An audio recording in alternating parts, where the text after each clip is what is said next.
Na manhã fria antes do dia de ação de graças, Derek Langston atravessou o portão C-47 do JFK, com a mesma confiança de qualquer passageiro de primeira classe. Mas, ao contrário dos outros, o silêncio ao seu redor falava mais do que 1000 palavras. Um olhar desconfortável, um comentário sutil e, de repente, o simples ato de se sentar no assento 2A se tornou algo mais do que uma escolha de lugar. Foi um desafio, uma provocação. Eles não sabiam quem ele era, e talvez por isso cometeram o erro clássico de julgar sem entender. O que aconteceu a seguir? Bem, isso foi só o começo. Era uma segunda-feira antes do dia de ação de graças, e o JFK estava carregado de uma energia estranha, uma mistura de tensão e uma aura de privilégio. Derek se posicionou na fila da primeira classe com passos firmes, sem saber que sua simples presença ali estava prestes a gerar um desconforto. O vento cortante de fora deixava marcas nos casacos caros dos passageiros, mas, ao entrar pelo portão, seu 87, o que realmente chamava a atenção era o contraste entre Derek e os outros. Ele estava impecável, com um blazer azul marinho discreto, camisa clara sem gravata e sapatos brilhantes. Nada ostentoso, mas perfeitamente equilibrado. E ainda assim, a forma como uma atendente desviou o olhar quando ele passou pela segurança mostrava que naquele lugar, equilíbrio não era o suficiente. Ao chegar no balcão, ele fez uma pausa, ajeitou a manga do casaco e reparou em uma senhora de cabelos brancos, lutando para segurar uma maleta e o cartão de embarque. Derek sorriu, com um gesto de gentileza, pegou a maleta e entregou à atendente que estava ao lado da senhora. Ela agradeceu com um leve toque no braço, mas o gesto passou despercebido por aqueles que preferiam não enxergar. Brooke Easton, uma comissária experiente, estava na frente da porta de embarque. Quando viu Sloane Mercer, um brilho nos olhos dela, tão raro de se ver, iluminou o ambiente. Senhora Mercer, que bom vê-la novamente. Seu lugar favorito já está reservado. Sloane, com seus cabelos loiros e pele impecável, sorriu com a confiança de quem não sente os efeitos do tempo. Quando Derek entregou seu cartão de embarque, Brooke leu seu nome, e então olhou para ele por um segundo a mais do que o necessário. Sr. Langston, este setor é reservado para membros Platinum. Ele respondeu com a calma de sempre, tirando do bolso interno o cartão preto com letras prateadas. Sou Platinum desde 2016. Brooke forçou um sorriso, escaneou o bilhete mais uma vez, mas seu entusiasmo já havia desaparecido. Sloane, que já estava se aproximando do Finger, parou abruptamente e girou sobre os calcanhares. Esse é o meu assento. Eu sempre sento lá. Não precisou apontar. O assento 2A era dela, pelo menos na mente de quem acreditava que tradição vale mais do que direito. Derek não respondeu. Apenas deu um passo à frente, educadamente esperando pela liberação. Brooke hesitou, olhou novamente para a tela e depois para Sloane. Um silêncio estranho se instalou. Talia Cruz, uma jovem assistente técnica, aguardava discretamente à lateral, com os fones de ouvido desligados e o capô cinza puxado até a testa. Ela observava cada gesto, a mão deslizando lentamente para dentro do casaco, onde o celular já estava com a câmera aberta. Brooke respirou fundo. Ela então disse com um sorriso que não conseguia disfarçar a ordem. Parece que houve uma troca de assentos de última hora. O senhor poderia aguardar um momento ali ao lado? O tom não era de quem faz um pedido, mas de quem dá uma instrução, disfarçada de educação. Derek não se mexeu, mas seus olhos se estreitaram ligeiramente. A troca, ele sabia que tinha sido feita por quem não tinha autorização para isso. Eu só preciso verificar no sistema. Um minutinho, por favor. Sloane se inclinou e sussurrou algo no ouvido de Brooke. As palavras quase não chegaram aos ouvidos de Talia, mas o tom foi claro como cristal. Conserte isso como sempre. Derek não se movia, mas o ambiente ao seu redor parecia encolher, com cada sorriso sendo direcionado a outra pessoa. O brilho metálico do corredor de embarque refletia os passos apressados de executivos e passageiros frequentes, mas ele permanecia firme, imperturbável, como um pilar entre a cortesia e a provocação. O cheiro do combustível misturado ao jazz suave que tocava ao fundo criava uma atmosfera quase irônica. Ele ouvia tudo, via tudo, mas dizia pouco. Talia, ainda à lateral, manteve o celular firme na mão, meio escondido sob o casaco. Uma memória rápida cruzou sua mente. Sua irmã mais velha, retirada de um voo anos atrás, confundida com outra passageira. Olhar errado, nome errado, nenhuma desculpa. Brooke retornou com um novo bilhete em mãos. Sr. Langston, conseguimos. Um assento excelente na mesma cabine. Se puder me acompanhar, por gentileza. Derek, calmo como sempre, respondeu sem levantar a voz. Prefiro ficar com o assento que selecionei. Ele pausou por um instante, olhando diretamente para ela. Escolhi esse lugar por uma razão. Brooke hesitou. Seus olhos pediam cooperação, mas evitavam contato direto. Do outro lado, Sloane organizava uma nécessaire que, evidentemente, não precisava reorganizar. Com um movimento tão calculado quanto discreto, Derek deslizou um pequeno maço de notas dobradas para o bolso lateral do uniforme de Brooke. Nada foi dito, mas tudo foi notado. Foi então que Code Bannister apareceu, com sua camisa branca impecável, cabelo meticulosamente dividido, um tablet na mão e um sorriso que misturava autoridade e uma cordialidade forçada. Bom dia, senhores, disse ele, com um tom que tentava transmitir calma, mas que tinha algo de artificial. Entendemos que houve um mal-entendido quanto ao assento. Nosso objetivo é garantir o conforto de todos os passageiros. Estou confortável aqui, respondeu Derek, direto. Este é o meu assento. Tenho necessidades específicas, e ele foi reservado. Com antecedência? Code manteve o sorriso, mas seus olhos se endureceram. Claro, mas a Sra. Mercer é uma cliente de longa data e eu também sou. Derek o interrompeu. E eu sou Platinum. Não estou pedindo tratamento especial, apenas o mesmo. Sloane deu um passo à frente, a voz carregada de teatralidade. Não parece alguém de dois, não é? Alguns olhares se voltaram na direção de Derek, enquanto outros fingiram não ouvir. O silêncio que tomou conta do ambiente parecia mais pesado que o som grave dos alto-falantes. Code tocou o botão no ouvido e murmurou algo, talvez sugerindo que fosse necessário desescalar com segurança. O tom não era de surpresa, era calculado. Derek olhou para ele como quem vê um roteiro já conhecido e calmamente cruzou os braços. Então, chame-os. Eu espero bem aqui.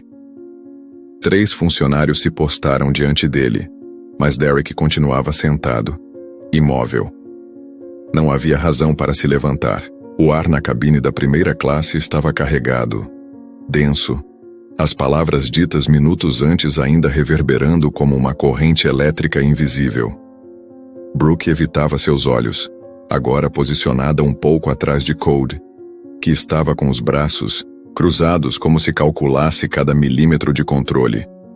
No meio daquele silêncio, apenas observava o capitão Will Hines, com seu uniforme impecável, mas com uma expressão visivelmente desconfortável. Derek, então, inclinou-se ligeiramente para o lado, retirou o celular do bolso interno e começou a gravar. Isso é para minha proteção. Code avançou um passo com um olhar mais rígido. Sr. Langston, não é permitido filmar dentro da aeronave, de acordo com as diretrizes da FAA. Derek, sem levantar a voz, respondeu. Posso gravar em áreas públicas desde que não interfira na operação do voo. E essa é uma área pública. As primeiras cabeças começaram a se virar. Sussurros se espalhavam, como folhas secas sendo arrastadas pelo vento. O som de notificações discretas indicava que mais celulares estavam sendo retirados. O capitão Hines, com o olhar fixo em Derek, limpou a garganta e disse, tentando parecer firme. Temos autoridade para realocar passageiros quando necessário, senhor. Derek não hesitou. Com base em qual regulamento? O olhar dele não saiu do capitão. Quer o número exato da norma? Ele acrescentou. Hines não respondeu. Em vez disso, lançou um olhar furtivo para Code, que balançou a cabeça lentamente, claramente frustrado. Derek respirou fundo e, Com uma calma impressionante, se levantou. Ajustou os punhos da camisa sob o paletó, pegou sua maleta com uma mão só e ficou em pé por um instante. Sua postura não era de quem recua, mas de quem escolhe o momento exato de se mover. O corredor estreito amplificava o som de seus passos que pareciam ecos de um tambor distante. Brooke se afastou ligeiramente, dando passagem, e Cold manteve os olhos fixos na porta de saída. Enquanto isso, Talia, sentada discretamente algumas fileiras à frente, ajustou o ângulo da câmera. Ela captou um momento que logo ficaria gravado, na tela. Sloane, sorrindo levemente, entregando outro maço de dinheiro dobrado para a mão de Cold. 2 seguranças entraram, mas não tocavam em Derek. Eles o seguiram, não com a força de quem controla, mas como quem segue alguém com mais domínio da situação do que eles mesmos. No fundo da cabine, uma passageira murmurou, quase como se para si mesma: "Isso tá errado." Derek saiu da aeronave com os ombros retos e o olhar à frente, sem um pingo de vergonha ou pressa. Ele não parecia um homem sendo removido, mas alguém dando o primeiro passo de algo muito maior. No saguão afastado da porta de embarque, longe do olhar de todos, ele sacou o celular novamente. Com os dedos ágeis, digitou sem hesitação: "Nina, ative o protocolo. Traga o jurídico." Enquanto o avião decolava sem ele, Derek Langston começava, em silêncio, a montar uma equipe jurídica capaz de derrubar uma companhia aérea inteira. Sala VIP do JFK, às 9 horas da manhã, era um santuário de aço escovado e silêncio clínico. As máquinas de café zumbiam ao fundo, soltando vapor como locomotivas de luxo. Lá fora, os aviões levantavam voo como se nada tivesse acontecido, como se um homem não tivesse sido retirado de seu assento simplesmente por ser quem era. Derek estava sentado em uma das poltronas de couro cinza claro, tablet na mão, com um arquivo de vídeo aberto à sua frente. Derek rebobinava com calma as imagens gravadas por Talia e pelas câmeras de segurança que sua equipe já havia começado a acessar, seguindo todos os protocolos internos. Ele marcava horários, pausava os vídeos, analisava expressões, revisava falas. Não havia sinal de raiva ou frustração no olhar dele. Apenas a precisão de quem sabe exatamente o que está fazendo. Se algum dia te encurralarem, não grite, escreva e transforme isso em lei. A voz do pai ecoava em sua mente. Ele ouviu essas palavras pela primeira vez aos 8 anos, quando estava ao lado de um jornal dobrado, com uma manchete tão injusta que até hoje não conseguia esquecer. Hoje ele escreveria sua resposta com cláusulas, ações e consequências. Tudo meticulosamente preparado. A porta automática se abriu, interrompendo seus pensamentos. Nina Pell entrou com passos firmes, celular em uma mão e uma pasta preta na outra. Seus olhos passaram rapidamente pelo ambiente, antes de ela se virar para Derek. Temos 3 advogados a caminho. Um especialista em governança, outro em direito do consumidor e uma federalista que adora uma boa manchete, ela disse, sentando-se ao lado dele. E colocando a pasta sobre a mesa de vidro, continuou. Isso aqui é um compilado de violações internas da Skylux nos últimos 12 meses, incluindo favoritismo, subornos e trocas de assentos não autorizadas. Derek não respondeu imediatamente. Em vez disso, deslizou o dedo pela tela do tablet, parando no rosto de Cold, recebendo discretamente um envelope dobrado. "Estamos prontos", disse ele finalmente. A porta se abriu novamente e Talia entrou. Seus ombros estavam tensos e suas mãos tremiam como se o celular fosse feito de vidro fino. Ela olhou rapidamente para Nina e depois para Derek. "Desculpe invadir, mas eu estava lá. Eu gravei tudo." Derek se levantou com a calma de alguém que tem total controle da situação. Caminhou até ela e, com uma serenidade firme, disse: "Você não invadiu nada." Ele pegou o celular dela com delicadeza e, olhando nos olhos de Talia, acrescentou: "Hoje, você é a pessoa mais poderosa do ar." Talia sorriu, tímida, enquanto o tablet de Nina apitava, sinalizando uma nova notificação. A tela se acendeu. Vídeo publicado por conta anônima. A contagem de visualizações já passava de 500 mil. Os comentários estavam carregados de indignação, e os compartilhamentos disparavam. O algoritmo estava fazendo o seu trabalho. Eles não fazem ideia de quem você é, murmurou Nina, olhando para a tela. Mas estão prestes a descobrir. Derek respirou fundo, se sentou novamente e fez uma chamada de vídeo com um único toque. Era uma conferência da Skylux. A tela se acendeu e os rostos começaram a aparecer. Derek aguardou calmamente até que o CEO Alan Norford finalmente surgisse. Não foi preciso esperar muito. Senhores, começou Derek, sua voz firme e cortante. Estou invocando autoridade emergencial como acionista majoritário. Vocês têm 3 horas para corrigir isso, ou eu corrigirei por vocês. A ligação foi desconectada antes que qualquer um tivesse tempo de responder. Na sede da Skylux, um analista júnior largou o café e quase derrapou ao ver a informação no monitor. Senhor, o Sr. Langston agora possui 27,4% das ações, com poder de voto. Em segundos, o pânico se espalhou pela sala. Ninguém se movia com mais rapidez que o avião mais veloz da frota da Skylux. Na sala do conselho em Manhattan, normalmente um santuário de vidro e madeira nobre, onde se respirava autoconfiança institucional, o clima agora era denso de tensão. As luzes brancas refletiam nos painéis escuros, e o ar-condicionado parecia soprar diretamente nas nucas dos presentes. Os telefones piscavam incessantemente e os advogados cochichavam, mas ninguém sorria. Às 11 horas em ponto, o monitor central se iluminou, mostrando o rosto nítido de Derek Langston, com o fundo neutro e o olhar fixo. Do outro lado da mesa, Alan Norwood ajeitou a gravata e tentou controlar a respiração. Os outros membros do conselho estavam divididos. Alguns cruzavam os braços mostrando lealdade, enquanto outros folheavam relatórios, buscando uma saída escondida nas entrelinhas jurídicas. Derek, sem perder tempo, compartilhou sua tela. Os vídeos começaram a rodar. Ele sendo removido do voo, Code aceitando dinheiro, Sloane sussurrando ordens, Brooke desviando o olhar. O áudio estava claro, as imagens nítidas e não havia como negar. O silêncio caiu como concreto fresco. Vamos suspender a equipe envolvida, disse Alan, a voz trêmula. Não, respondeu Derek, de forma direta. Vocês vão demiti-los. Alan hesitou olhando ao redor, buscando apoio nos olhares desconfortáveis de seus colegas.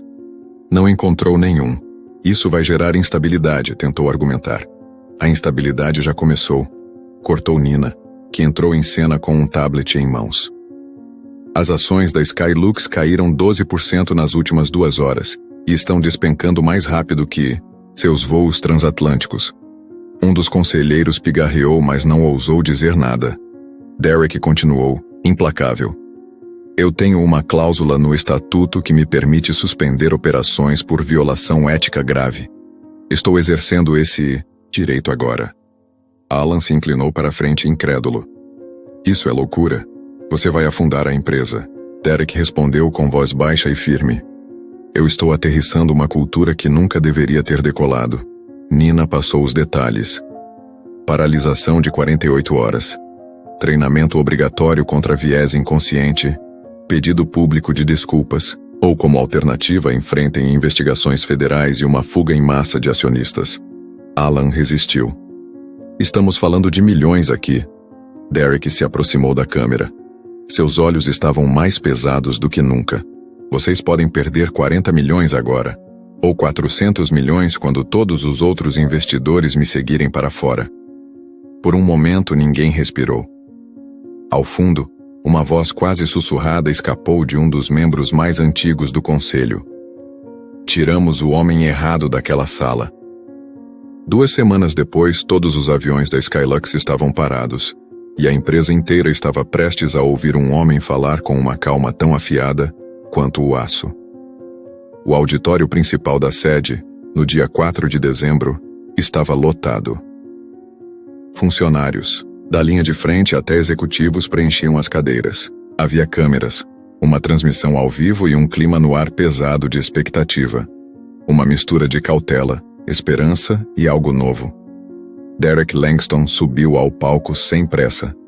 Ele usava o mesmo terno escuro de seu primeiro encontro com investidores e a mesma gravata azul marinho com listras discretas, um presente do pai.